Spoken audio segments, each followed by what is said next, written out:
Friends,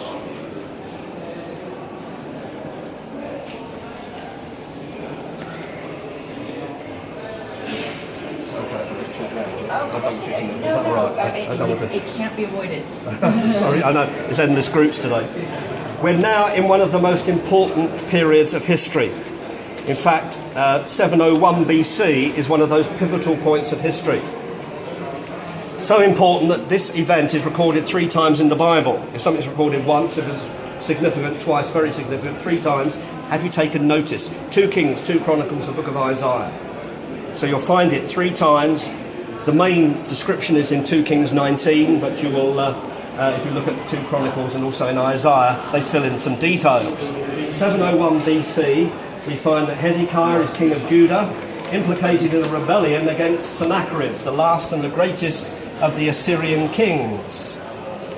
Judah, the northern kingdom based on, Israel, the northern kingdom based on Samaria, has been taken away. We've seen that in stone.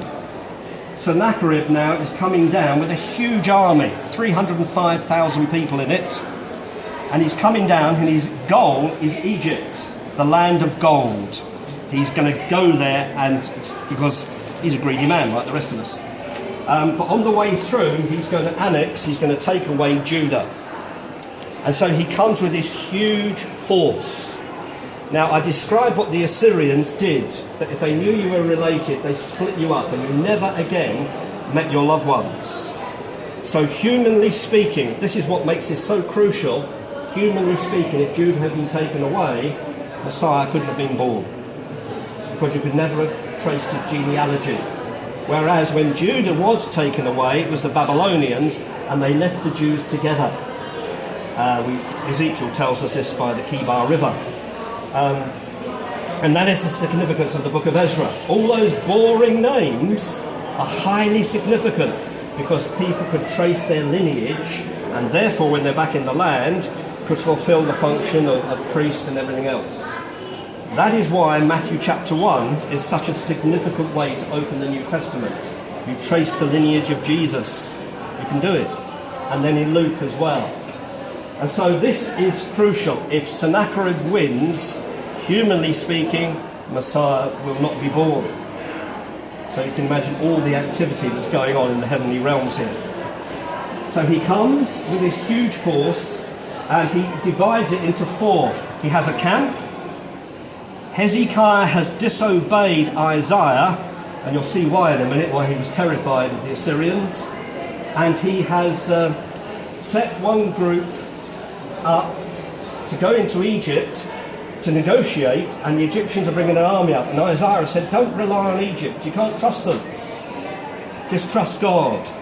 But in English we would say hedging your bets, that he's covering every eventuality. So Sennacherib divides into 4.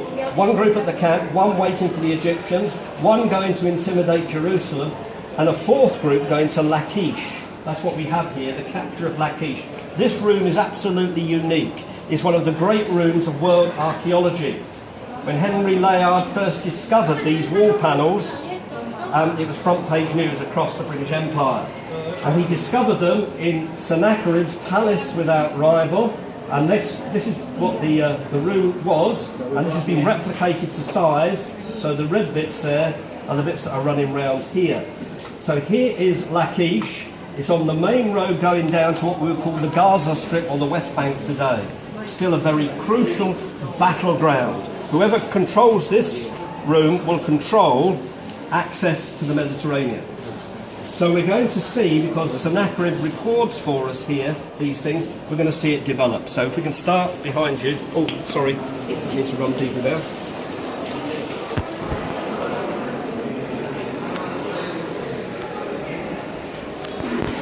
I'm going to start here and walk round. So which way to turn? Okay, good man. Thank you. So we know that this now is September 701 BC, because the grapes are there, fully ripe. I've been privileged to be there in September. They're like golf balls and they're really yummy. So when we all go, we'll hire a jumbo jet and go down there. And the siege has started. And we find here these people with the bows and arrows, And they're all from different nationalities. These are Iranians down the bottom with the long skirts on. These are Assyrians, and these ones, surprisingly, are Hebrew. If you can tell by their distinctive headwear, being forced to fight against their own people. But behind them, we have these really interesting group here with the slings and the stone in the left hand and missiles there at the bottom. And these were skilled fighters. I think you must glory in Andy Murray, it's probably the only time you can win Wimbledon, but you probably want to think of an early tennis player, you know, one on the racket, spare one in the left hand, other missiles down there. And the stone comes out of the sling so fast that you won't see it. So, for instance, when Goliath got attacked by David, he hadn't got a chance. I always used to think of it as being quite a small stone. Well, we now know the size of these stones, the type of stone David was going for, because I've actually discovered some of them, and they're just in the case behind you there. And if you look at the size of them, you can see why Goliath got such a headache, indeed why he was killed outright, because they're the size of a tennis ball. And you imagine that missile hurtling towards you over 100 miles an hour. It's very surprising. Now, you probably all know the answer to this, but when you look at something like that, I've often been intrigued why David chose 5 smooth stones. And if you actually look in the Bible, it gives me the full reason why he took 5. In 1 Samuel 17, 1 Chronicles 20, 2 Samuel 21, because there were 4 other giants in the Philistine army. So I call it 5 stone face. He took out Goliath. If one of the other 4 came against him, he was ready for them. Indeed, it tells us that one man was so enormous, he had 6 fingers on each hand, 6 toes on each foot, and if you didn't do the math, it says 24 in all. So the Bible gives you all the answers that you ever need. So it's intriguing, I think, to consider these things. But we must move on to other groups.